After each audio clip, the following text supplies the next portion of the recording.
Greetings, welcome to the show. This is the overview, and I'm your host, Brother Mbogo. Today I'm going to continue with the theme of teaching and AI. Last time I think I talked about how AI, the use of AI, or using AI in the process of the education process between students, well, mainly with students, how it affects the brain when you substitute you using your own brain to draft a document or a paper or an essay, and how the use of AI in the process affects your brain, and the fact that your cognitive functions can decrease because AI is doing some of the work for you, basically, so your brain is not functioning as much as it should. But today I'm going to look at the takeover of the role of teachers by AI in the future, and the effect that will have on the education process, and the rate. I'll also be looking at which this takeover will take place over the next 50 years. But I'll start off by defining what AI technologies are. And this is from, let me have a look here. This is from a paper, AI and the Future of University. It's from the Higher Education Policy Institute in the UK, their report. And it's a definition that they have of AI technologies. AI refers to technologies that analyze the environment and act with a certain degree of autonomy to achieve specific goals. This includes everything from speech recognition applications to sophisticated generative AI models like ChatGPT, and it continues. However, what makes the current AI revolution significant is the convergence of three factors into what one might call a perfect storm: vast amounts of data, advanced machine learning, algorithms, and unprecedented power processing. Further on, every day what we do as we interact in the world is tracked, and lots of data are collected about us. Secondly, we have access to very sophisticated algorithms that can process and learn from this data. And thirdly, there's been an extraordinary growth in the computational capacity to enable the processing of vast amounts of data by algorithms. The last one, the computational capacity.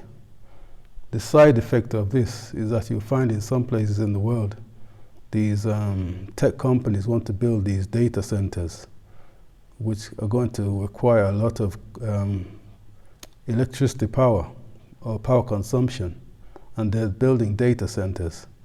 And it's the local people that are going to pay the cost for the construction and the running of these data centers and the amount of electricity used, so as their bills will increase to compensate for the costs of constructing the data centers. And the amount of energy some of these data centers can use is actually larger than a city. So there's a cost to this so-called technology, a technology which you can question whether it's actually needed, if the use of technology is going to cause a decline in the use of someone's brain power. Yet you're insisting on bringing these new so-called new technologies in, things that are supposed to compensate for or improve the brain function of humans, or improve on the lifestyle of humans. But in doing so, you're replacing the activities that humans are supposed to do for their own psychological and maybe even spiritual development. You're replacing that work by using AI to do the work that humans are supposed to be doing. Anyway, I'm going to look at some of the robot teacher ideas that they're coming up with, or they're developing, or what they perceive an AI teacher is supposed to do. So, first of these is from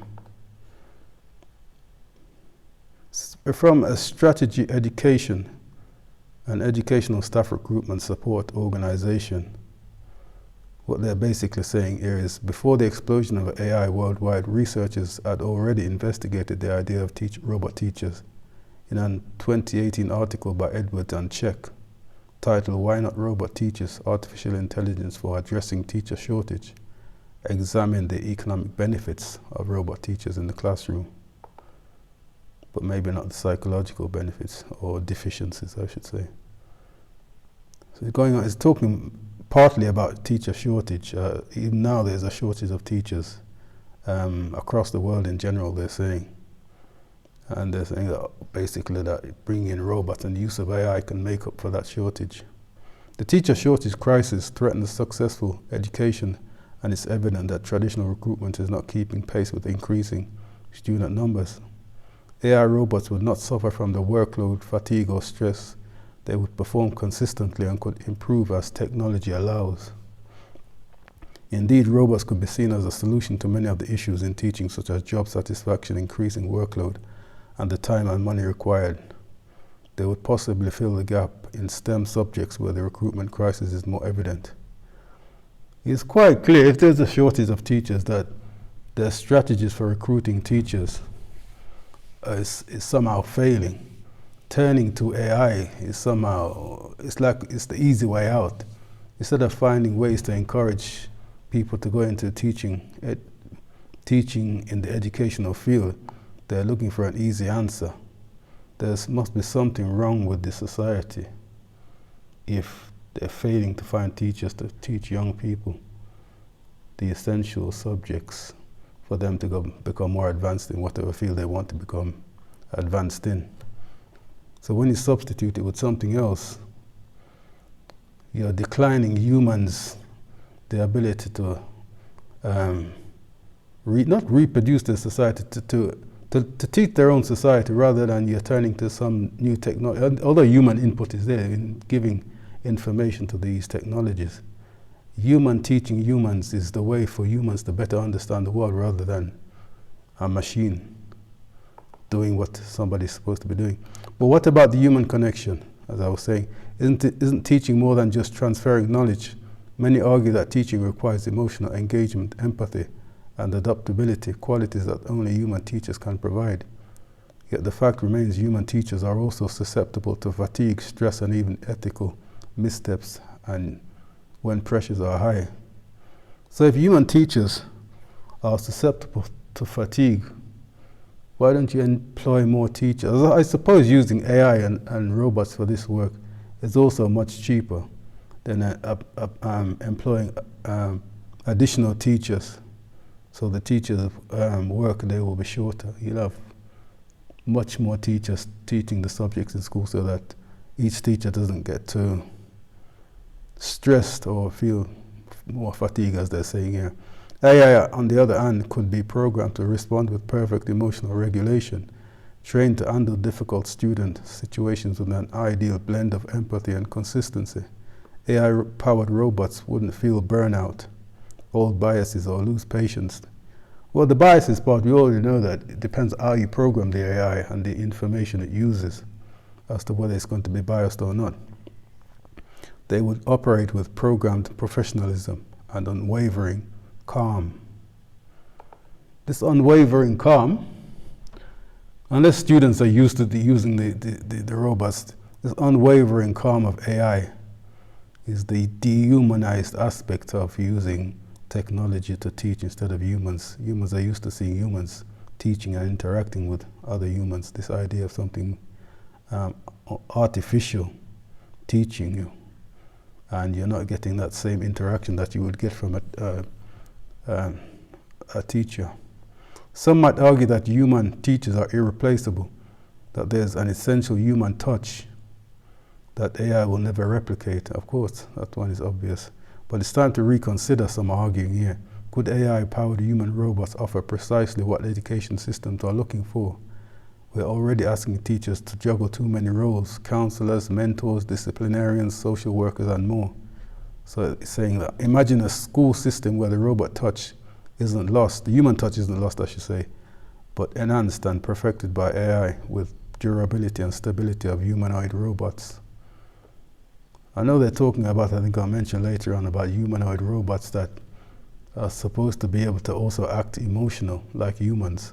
Basically, they're going to mimic humans, and I'll mention also that they're bringing this in with younger children, with these toy-like items that are used to console children in certain hospitals. I'll be mentioning that in a while. So as AI becomes more sophisticated and humanoid robots advance, the potential for AI to take on full teaching roles grows more feasible each day. For now, human teachers are still needed to guide, oversee, and refine these systems, but soon we may reach a tipping point where AI not only supports education, but redefines it entirely. Yeah. I was talking about AI teachers and the fact that they're looking at whether AI teachers can work. Well, some, as I'll be mentioning, have already started introducing basic robots into the system, and they're experimenting with robot teachers in some places in the world.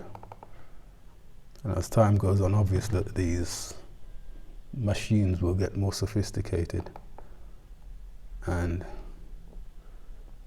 we'll see what takes place. Anyway, this is going on to talk about some of the jobs and the impact on jobs that this will have.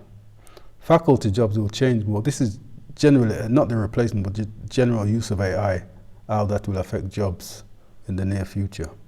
Faculty jobs will change more than they disappear.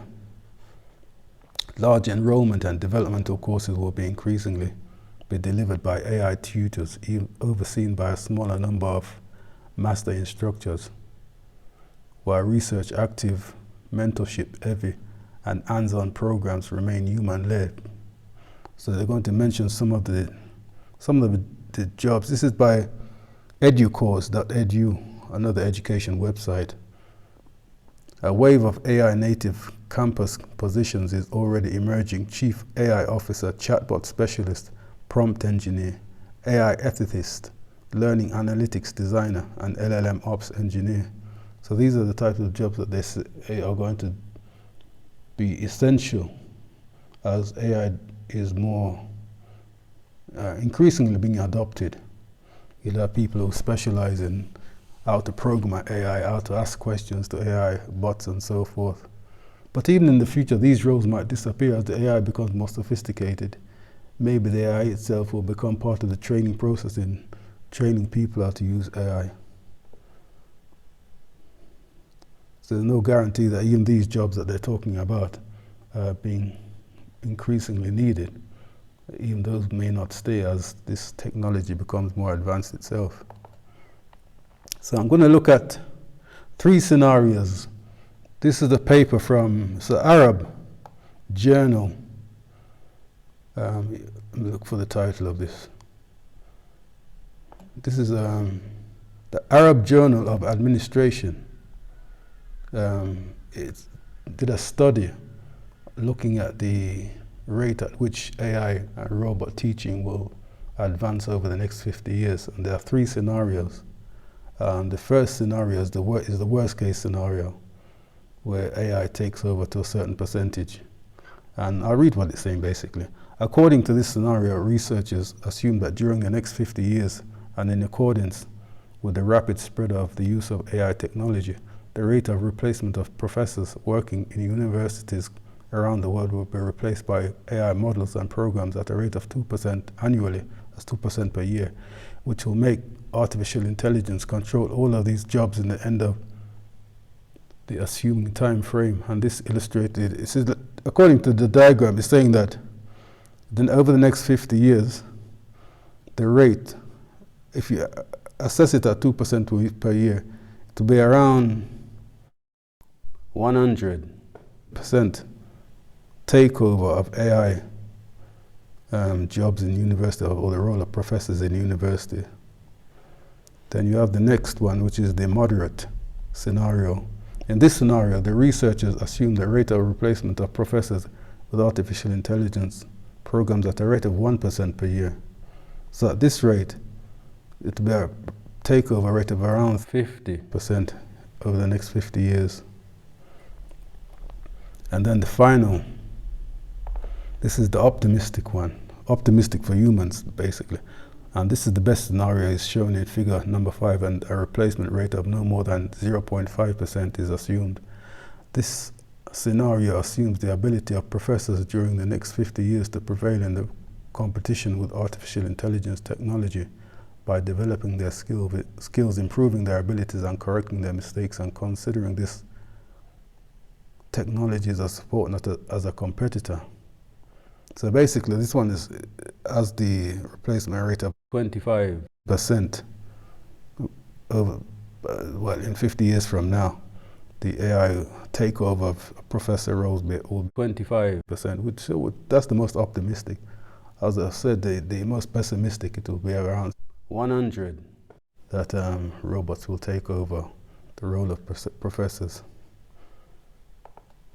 So now I'm looking at there are some examples basically of where they've been testing robot technologies in school. There's one actually in South Africa, which I'll mention in a minute, but this concept of human-robot interaction is a project called HRI, Human-Robot Interaction Research, shows that this lets the robots communicate with children. This is based on the idea of integrating the use of AI into young children.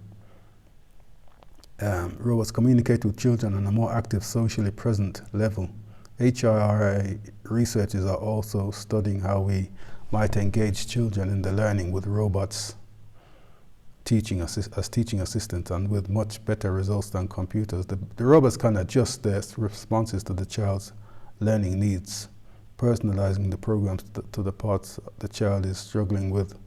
So basically, a child will have a toy like some creature or whatever it is, animal, which is also an AI, and it'll be adjusted to each child. Each child will have a robot that behaves according to its needs, you might argue, or that's what they would argue. So it's a type of physical interaction where the robot replaces a teacher or an assistant, helping the child to learn something. A child may enjoy interacting with the robot at first because it's fun and novel for them, but the robots are showing promise and getting kids to work hard and overcome learning difficulties beyond the initial excitement and fashion. This is going beyond, or is contradicting this idea that you can't have robots or AI that cannot encourage children to learn. So the idea is that it needs humans to do these things, but these are trying to show that, look, robots can do some of the things that we think only humans can do in terms of encouraging children to learn and engage in their subject better. They're basically saying that robots can do this as well as humans, or robots might be able to replace humans in the future doing these roles, playing these roles. So this is the one in South Africa. The robot named Iris was conceptualized by KwaZulu Natal-born innovator Miss Tando Gumedi and developed by our company BSG Technologies. It is a pioneering educational robot capable of teaching subjects across multiple levels, from grade R to tertiary education, in all of the 11 official South African languages.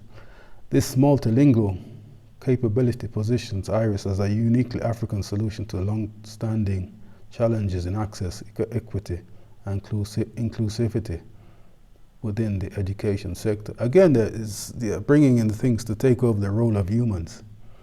For some reason, they perceive humans as being less efficient than robots, or it's become too expensive to teach humans, or for whatever reason, maybe they just think that bringing technology is something good to do, not realizing the effect that it will have even on the human mind or the structure of the society.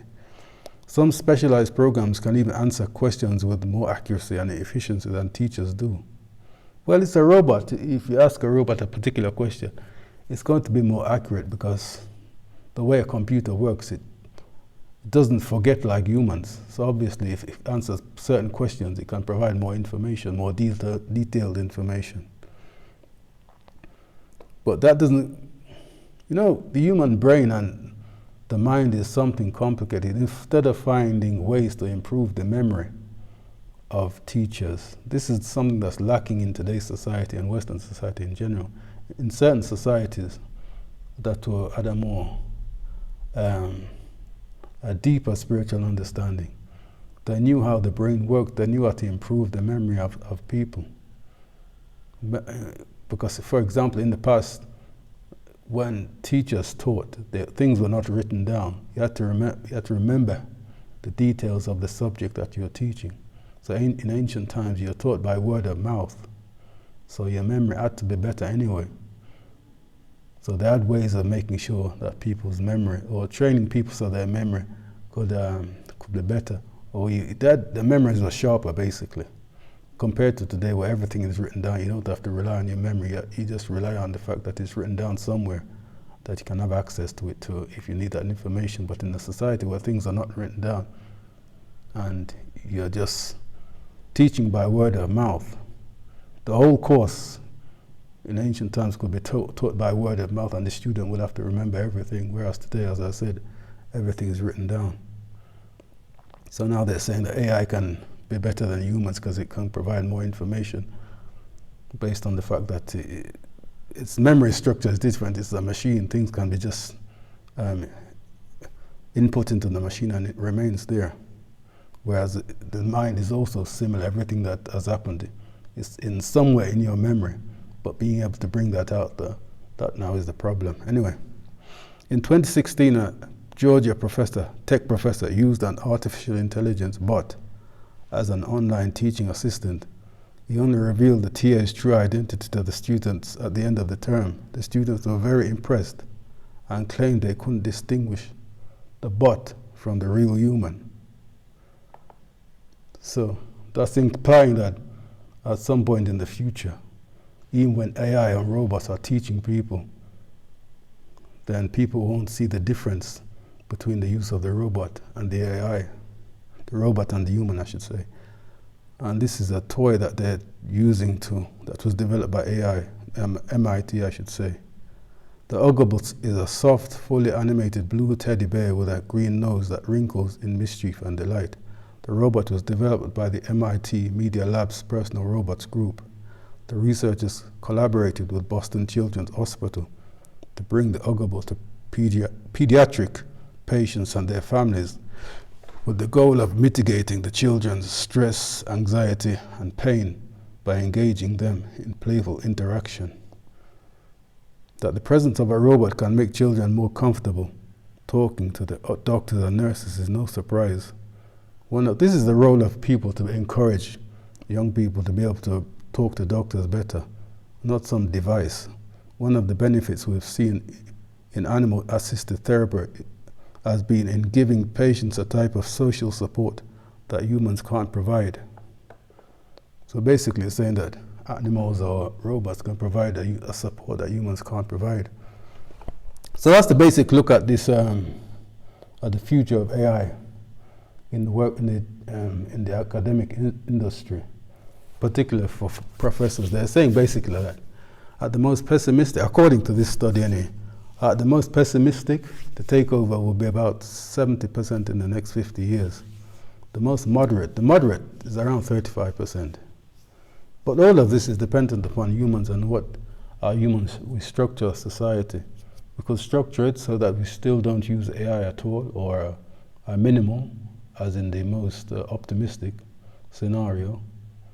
But the way these tech companies and the governments, local governments in particular, in terms of their finances or their lack of finances to pay teachers or professors or whoever, there's a strong possibility that they'll increasingly depend on AI technology to provide services within the education industry or the academic industry. But anyway, that's the look at technology, AI, and the future of human professors. That's it for now.